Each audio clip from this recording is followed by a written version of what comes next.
Édition spéciale du 20h L'Actu, c'est tout de suite sur la TVRT.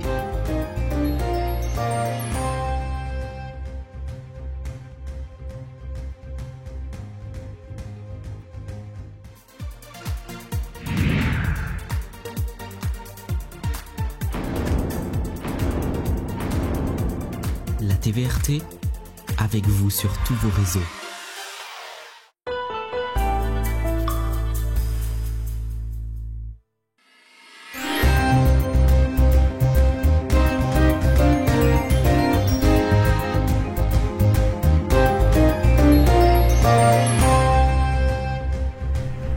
Bonsoir à tous, bienvenue dans cette édition spéciale consacrée à la relance de l'épidémie Covid-19. Voici les titres de l'actualité. Nous ferons le point sur les dernières mesures qui ont été prises en Wallonie et sur les conséquences de celles-ci. Les cafés et restaurants fermés durant un mois, cette mesure n'est pas restée indifférente auprès de nos indépendants. Nous vous montrerons la gravité de la situation dans différents établissements de Thoin. Nous nous rendrons à l'hôtel de ville pour une entrevue avec Marie-Ève Van Atem qui nous parlera des différents sujets concernant la crise et tout ce qui va être mis en place.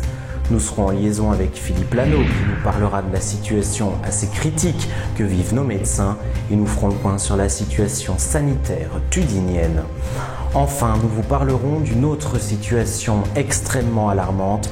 Éline et sa famille sont tudiniens depuis 5 ans, mais ils doivent retourner en Turquie et vont être expulsés du pays si rien ne change d'ici là. Éline lance un appel à l'aide au travers d'une pétition sur Internet. Témoignage poignant.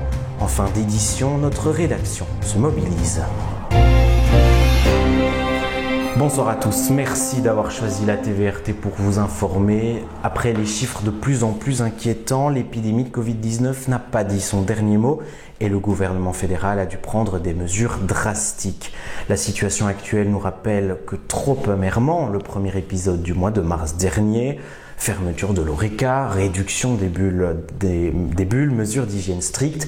Voici ce qui nous attend dans les prochaines semaines afin de limiter la propagation du virus. Bonsoir Zoé Conreur, vous êtes avec nous en plateau. Nous allons faire le point sur la situation et tout d'abord concernant le couvre-feu. Bonsoir Baptiste, le couvre-feu aura lieu de 22h à 6h en Wallonie jusqu'au 19 novembre. Et au sujet du sport ? Les compétitions sportives professionnelles sont maintenues à huis clos et celles amateurs sont suspendues pour les moins de 12 ans. Le masque est obligatoire.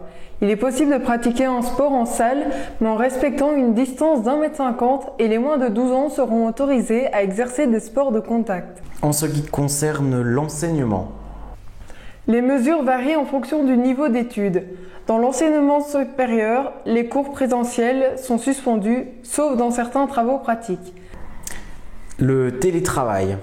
Il reste la règle. Dans les secteurs culturels, le secteur continue de fonctionner avec un maximum de 200 personnes avec protocole sanitaire mis en place jusqu'au 19 novembre. Dans le cadre des transports en commun, les TEC augmentent le nombre de bus durant les heures de pointe, mais la marche ou le vélo sont vivement conseillés. Au sujet des hôpitaux, les rendez-vous non urgents sont reportés, on augmente le nombre de lits aux soins intensifs et l'on rappelle les infirmiers et étudiants pour renforcer le personnel médical, Baptiste. Et alors enfin, dans les autres secteurs, les parcs d'attractions sont fermés temporairement, mais pas les zoos, sauf dans les espaces confinés. Et 2 personnes à la fois sont acceptées dans les commerces. Merci Zoé pour ce point complet concernant les mesures en Wallonie. Vous le savez, les cafés et restaurants sont fermés durant un mois complet, ce qui fragilise encore plus les situations de ces indépendants qui étaient déjà impactés des mesures prises lors de la première vague de l'épidémie. Regardez les images et témoignages que nous avons recueillis ce matin à l'abbaye d'Aulne et à la ville haute. Ce matin, nous nous sommes rendus à l'abbaye d'Aulne. Direction tout d'abord l'auberge de l'abbaye, cet hôtel-brasserie tenu par Étienne. Comment vivez-vous cette nouvelle fermeture ? Mais on la vit assez difficilement, du fait que nous n'avons plus évidemment beaucoup de clients. Les seuls clients qui restent, ce sont des gens qui travaillent dans la région. Et donc le restaurant de l'hôtel reste ouvert pour ces gens-là. On doit leur faire manger pour leur confort. Et donc on fait à manger pour 2-3 personnes tous les jours. Voilà. Et en ce qui concerne nos projets, quels sont-ils pour la suite? On n'a pas tellement de projets, on est plutôt dans l'attente de voir ce qui va se passer. On espère juste pouvoir passer l'hiver. Voilà, simplement ça. Mais est-ce que les aides de l'État vous ont-ils aidé à garder la tête hors de l'eau? Oui, on ne peut pas dire le contraire, on a quand même eu quelques aides. Ça a permis de tenir le coup quand même pendant 7 mois et demi maintenant. Je crois que sans ça, on se serait déjà écroulé. Direction à présent le Café Leblon, où toutes les nombreuses activités du site sont elles aussi à l'arrêt. Après le confinement, votre activité a pu reprendre tout doucement, mais comment allez-vous faire pendant cet arrêt d'au moins 1 mois? C'est assez compliqué parce qu'on ne le sait pas. Ce qu'on sait en tout cas, c'est ce qui a été pris pendant la période après confinement, qui était une saison relativement correcte, dans le sens où beaucoup de gens sont restés chez nous et donc ont consommé chez nous. Et donc ça a été une saison tout à fait normale et bonne dans l'ensemble de l'été pour nous. Maintenant, l'après-confinement, donc comme je vous dis, c'était bon. Ici, nouveau confinement, on ne sait pas. J'ai une certaine crainte par rapport au fait que les gens déjà restent chez eux beaucoup plus, et d'un autre côté, ont une crainte en plus de sortir. Donc ça veut dire que même si on ouvrait, donc maintenant ça fait déjà une bonne semaine, disons dans 3 semaines, je ne sais pas ce que ça donnerait. Et je ne pense pas que ça donnerait les résultats escomptés comme une saison tout à fait normale, qui est période de chasse, qui est période donc de tous les saints, et les périodes de fin d'année. Quel est votre ressenti par rapport à cette crise? Et est-ce que votre entreprise va-t-elle s'en sortir? Ça, c'est l'inconnu. C'est l'inconnu. La crise est ce qu'elle est. Tout le monde doit faire l'effort, tout le monde doit se serrer les coudes. Maintenant, quelquefois, on a l'impression, en tout cas, j'ai l'impression au niveau personnel, que au niveau de l'Horeca, c'est peut-être quelque chose qui n'était peut-être pas forcément mesuré au niveau de l'impact au niveau Covid. Il n'y a jamais personne qui a amené des chiffres en disant que l'Horeca avait amené autant de pourcentage donc de contamination en plus. Donc ça, c'est assez gênant. Maintenant, d'un autre côté, il faut serrer les coudes, il faut que ça passe, et il faut espérer que ça ne dure pas trop longtemps, ou sinon, effectivement, la clé risque de se retrouver sous le paillasson. Alors, on espère qu'elle va s'en sortir, effectivement. Le ressenti, oui, c'est un peu délicat, effectivement. On pensait qu'après la première vague, le premier confinement, on n'allait plus se retrouver dans une situation pareille. Maintenant, je comprends totalement au niveau des hôpitaux, etc., qu'on restreint nos libertés, mais économiquement, ça va être très, très, très dur. Vous l'avez vu, Baptiste, la situation ne s'arrange pas du côté des cafés-restaurants.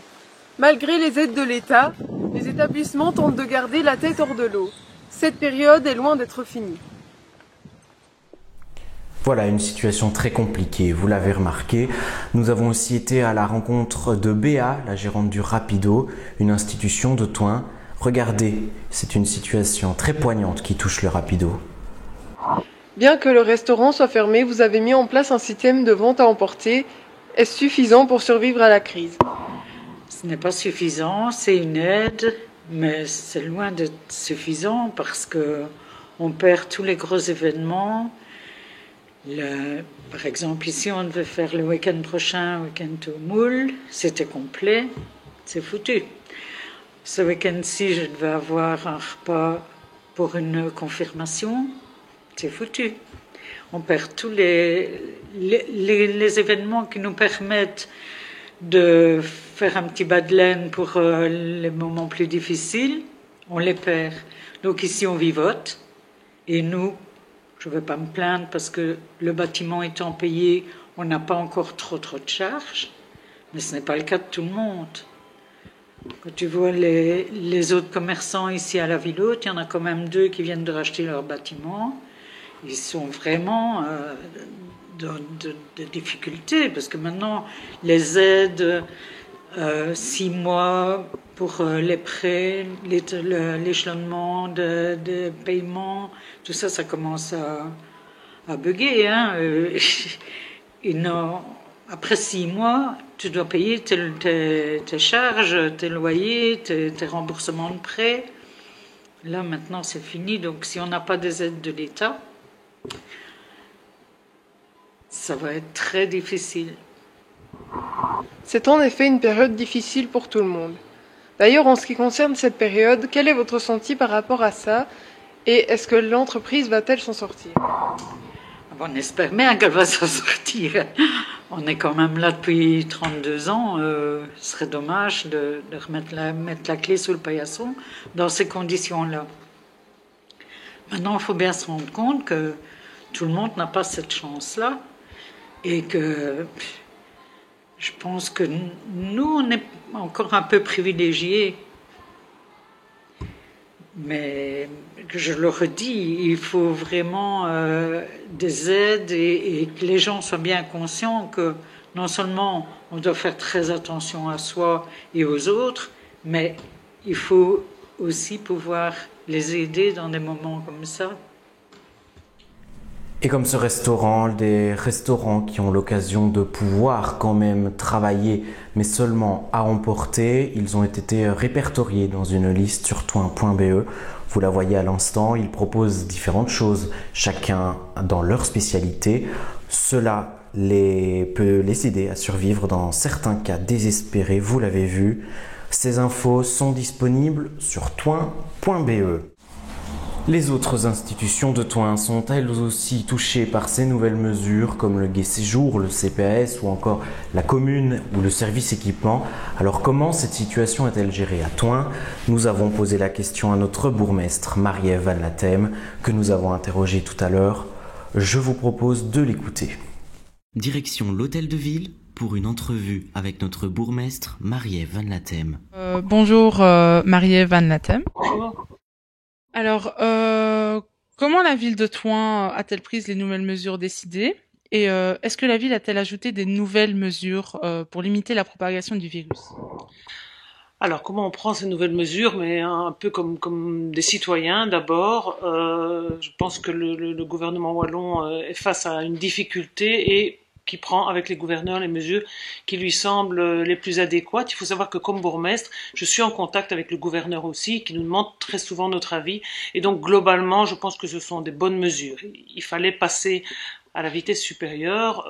Moi, je reçois les chiffres tous les matins. Je vois le nombre de cas qui augmente. Je crois qu'il ne faut pas s'affoler, mais il faut être vigilant. Et maintenant, il faut vraiment prendre des mesures, c'est certain. Comment s'organise actuellement l'hôtel de ville, le service équipement, le CPS ou encore le Gai Séjour? Mais vous faites bien de citer chaque service parce que la situation est gérée de façon différente selon le service. Clairement, au Gai Séjour, on ne peut pas renvoyer les gens à domicile pour faire leur travail. Ils sont obligés d'être sur place. Par contre, dans l'administration, ici, au service de l'administration, il y a pas mal de gens qui peuvent travailler chez eux. Alors ce qu'on a décidé, c'est que ceux qui peuvent travailler chez eux, mais ils retournent chez eux et ils font du télétravail, pas toute la semaine, parce que je pense qu'il faut aussi de temps en temps reprendre un contact ici avec le bureau. Par contre, pour le personnel du service travaux, par exemple, il est obligé d'être sur place et donc là, on redouble d'attention dans les mesures, distanciation, masque et chacun vient travailler. Alors, il y a évidemment tout le problème des personnes qui sont en quarantaine. Ceux qui sont malades, ils sont chez eux, ils sont malades. Mais il y a tous ces gens qui ont été en contact et qui donc se mettent en quarantaine, qui ne sont pas malades et qui ne sont même peut-être pas positifs, mais pour lesquels on doit attendre le résultat du test. Donc, je pense qu'il y a beaucoup de solidarité qui joue.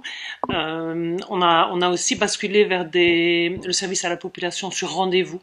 Donc tout qui vient ici à l'administration communale voit que les bureaux sont fermés et il faut avoir pris rendez-vous, ça se passe très bien et les rendez-vous se donnent très rapidement. Donc le service est assuré, mais on commence à fonctionner autrement. Quel est votre ressenti personnel face à cette seconde vague de coronavirus? Écoutez, on traverse une période qui est assez lourde. C'est pesant, cette ambiance. Les gens sont tristes, ont peur, sont très angoissés. Donc moi, comme bourgmestre ici, je reçois des gens qui ont besoin de parler et qui sont vraiment très inquiets. Donc je pense que c'est une période qui est difficile pour tout le monde. Hein. C'est pas dans notre nature de ne pas se voir, de devoir porter un masque déjà, de ne pas pouvoir se parler, de ne pas pouvoir embrasser ses enfants. Donc, disons que je suis concentrée sur cette situation et sur sa gestion. Je pense qu'on doit être très attentif et ça c'est mon rôle. Donc je suis surtout concentrée là-dessus, mais aussi j'essaye de faire passer un message à tous les citoyens que la vie ne s'arrête pas et que bien sûr on doit être hyper prudent, mais on doit essayer de mettre de la gaieté et de la joie partout où on peut la mettre parce que on en a besoin. Et par rapport à la situation de l'Horeca, est-ce que la ville a un plan qui existe et si oui, quelles sont les mesures prises pour soutenir ce moment très difficile pour eux? Oui, d'abord, cette deuxième fermeture est une catastrophe parce on a un plan qu'on a mis en place début juillet suite au premier confinement et donc évidemment celui-ci, alors que tout le monde ressortait sa tête de l'eau. Je pense que les Horeca ont bien travaillé pendant l'été. Aujourd'hui, je vais pas dire que tout est à recommencer, mais enfin c'est très compliqué pour eux. Même si je pense que la mesure était nécessaire et la plupart des patrons et des patronnes d'Horeca comprennent cette situation.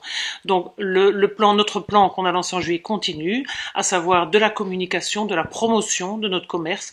On a déjà fait une campagne télé au mois d'août.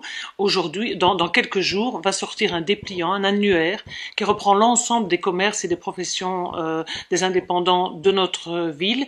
Ça permettra aux citoyens, quand il a besoin d'un chauffagiste, d'un électricien, d'un fromager, mais de regarder si est-ce que il y en a un à Thoin. Est-ce que je peux trouver dans ma commune quelqu'un qui a ouvert ce commerce?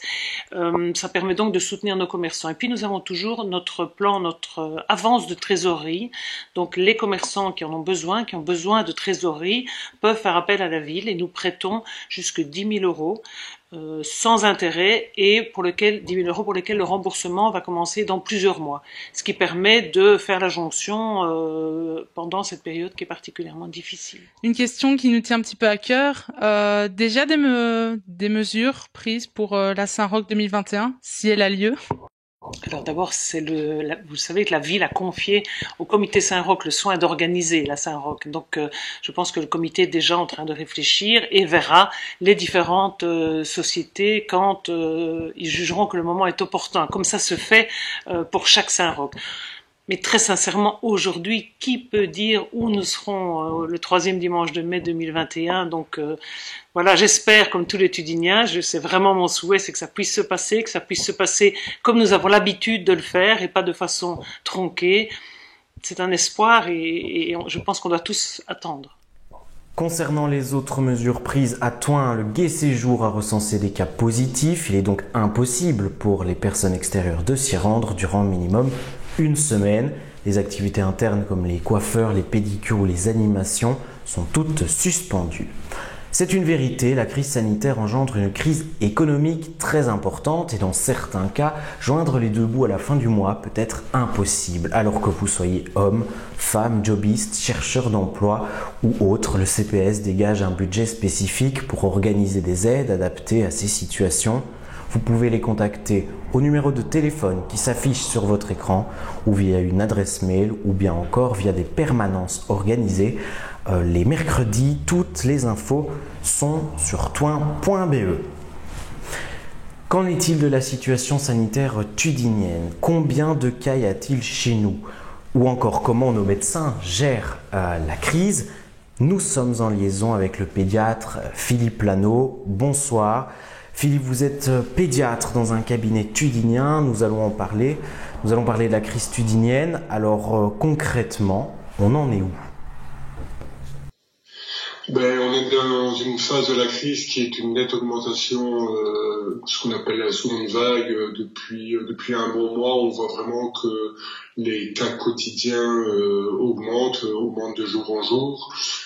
On a vraiment depuis 15 jours vraiment une augmentation et on a en moyenne 20 à 30 cas par jour. Il y a des graphiques qui ont circulé, c'est des graphiques de Cienzano qui nous donnent vraiment par commune le nombre de cas et on voit que c'est vraiment en nette augmentation.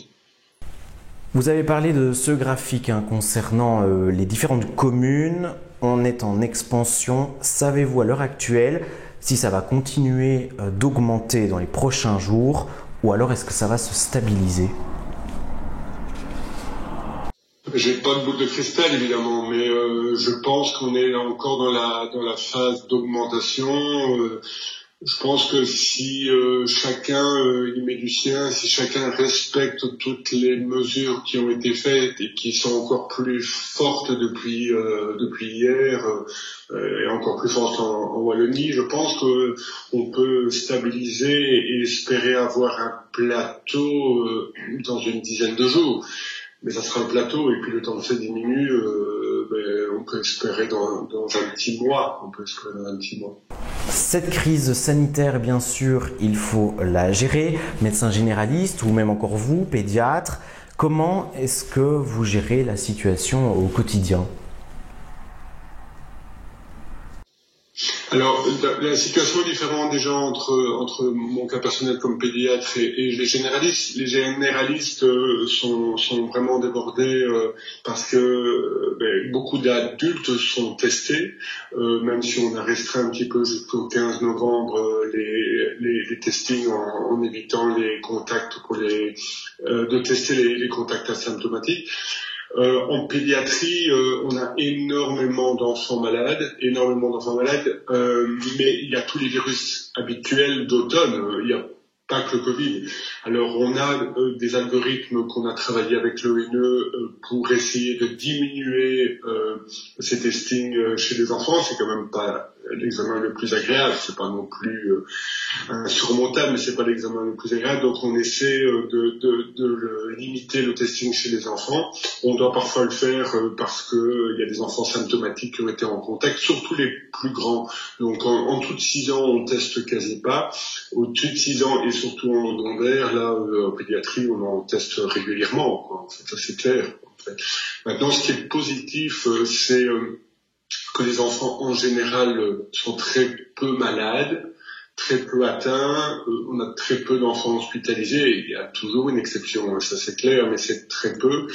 Et donc, nous pédiatres, par rapport aux généralistes, on a un peu plus de chance que des gens qui sont moins atteints. Maintenant, on se mélange avec tous les autres virus habituels d'automne. Et alors une dernière petite question, Philippe Lano, les mesures ont changé dans les derniers jours, notamment au niveau de la Wallonie. Pensez-vous qu'elles sont suffisantes, notamment au niveau des écoles et des enfants? Alors, suffisant ou pas suffisant, c'est toujours compliqué, hein, évidemment, parce que on a entendu parler de demandes de lockdown de nouveau. Je suis pas certain que les gens qui demandaient le lockdown, c'est les gens qui respectaient déjà les mesures au départ. Donc, je pense que si déjà tout le monde se sensibilise, les citoyens, et respecte ces mesures, on peut espérer freiner très fort. Et si ça suffit pas, on devra passer à une mesure plus forte qui est le lockdown général. Mais le lockdown, il faut savoir quand même qu'il y a des répercussions sur la santé mentale des gens, parce que être privé de tout, c'est aussi très compliqué. Donc c'est un choix très compliqué. Il faut aussi le décider rapidement avant que ça soit trop tard pour les hôpitaux, parce que les hôpitaux évidemment débordent. Donc c'est très très compliqué. Alors pour ce que le volet enfant, nous les pédiatres, on a toujours été clairs sur le sujet. Les enfants sont peu atteints, les enfants sont en général peu symptomatiques. On sait que les enfants sont peu contaminants, en tout cas les plus jeunes.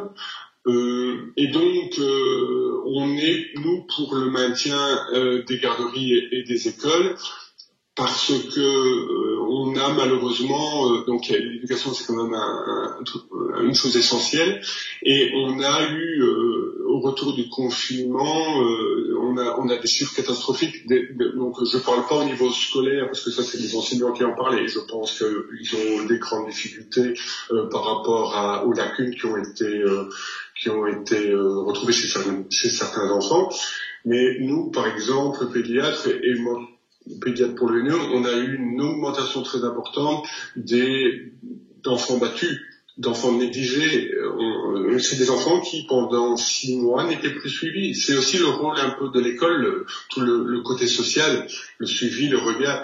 Et il n'y avait plus tout ça. Et donc, nous, on est vraiment très inquiets si on reconfine les écoles, quoi. Ça, c'est clair. Donc, confinement, peut-être, mais pour l'instant, on sait gérer la situation sans un lockdown complet.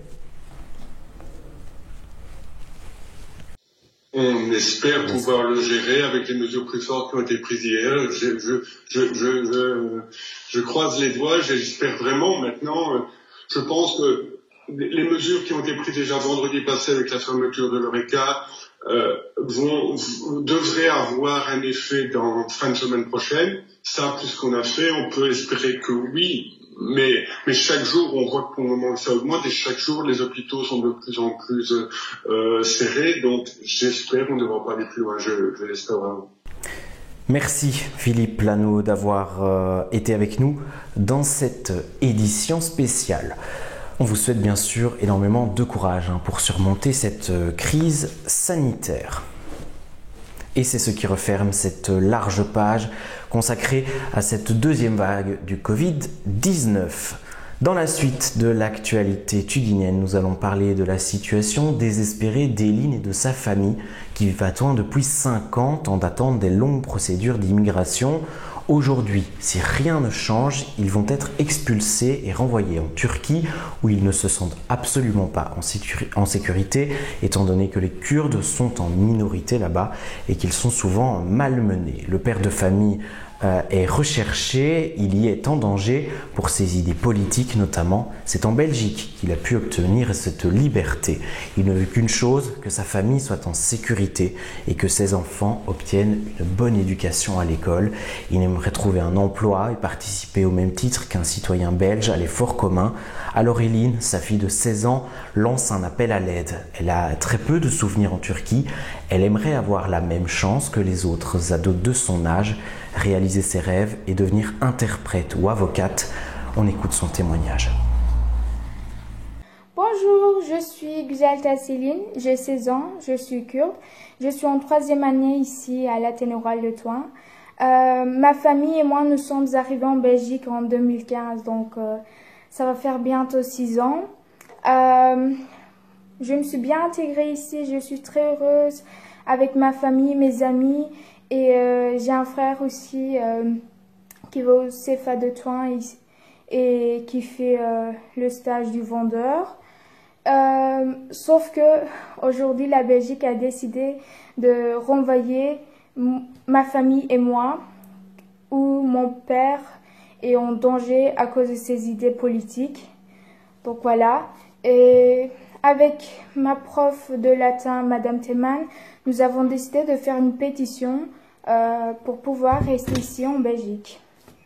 Nous avons appris malheureusement la directive vis-à-vis de la famille d'Éline, qui est étudiante à l'Athénée Royal de Thoin. Quelle est votre position par rapport à ce sujet très délicat ? Oui, c'est un sujet délicat et c'est un sujet extrêmement important pour les familles qui sont dans la situation. Pour tout leur entourage, certainement, et pour tous les Tudiniens qui les fréquentent, mais même pour eux d'abord. Ce sont des personnes qui ont traversé des moments très difficiles pour arriver ici. Souvent, on voit le cas au moment où ça éclate, mais ce sont des personnes qui ont un parcours de vie qui est souvent compliqué et ce ne sont pas les seuls dans le cas. On a en moyenne ici, on est allé jusqu'à 14 familles de réfugiés sur le territoire de la ville de Thoin. Aujourd'hui, il y en a un peu moins. Donc, c'est un cas compliqué. Aujourd'hui, ils sont en recours contre une décision qui les oblige à quitter le pays. On attend le résultat de ce recours. Personnellement, je suis à leur côté parce que je pense que ce sont des gens qui se sont tout à fait intégrés ici. Les enfants vont à l'école, les professeurs se mobilisent autour de ces enfants et de cette famille parce que justement, ils veulent témoigner du fait qu'ils sont bien intégrés. Et donc, je leur souhaite, toute la famille, que ça puisse s'arranger, mais il faut attendre la décision administrative. Ces professeurs à l'origine de la pétition parlent d'injustice car après 5 ans de vie entièrement belge, leur vie est ici. Pour aider Eline et sa famille, rendez-vous sur change.org pour signer la pétition qui compte déjà plus de 1500 signatures. Sachez que la famille a désormais droit à un avocat. Un peu de positif à présent. Il y a quelques jours s'est terminée la première saison de la course au Tudimo, ce nouveau jeu de la TVRT testant la culture tudinienne de 6 candidats. Une nouvelle formule très appréciée par nos téléspectateurs. Et les noms des 3 gagnants s'affichent sur votre écran. Les 3 gagnants du jeu concours, bravo à eux, ils viennent de remporter chacun une bouteille du Clos des Oives, ce vin typique de la région de Thoin. La saison est à retrouver en intégralité sur notre chaîne YouTube ainsi que cette édition spéciale. Merci à vous de l'avoir suivi, merci à la rédaction, prenez soin de vous, respectez les gestes barrières dans notre intérêt à tous. Excellente soirée, à bientôt.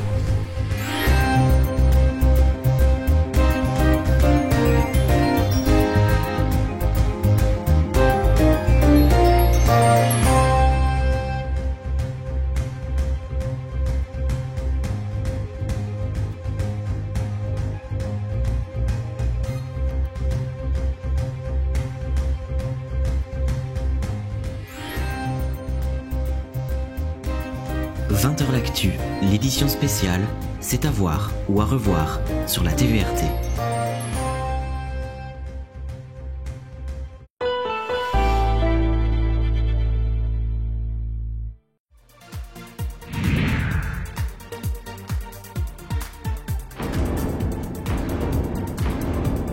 La TVRT, avec vous sur tous vos réseaux.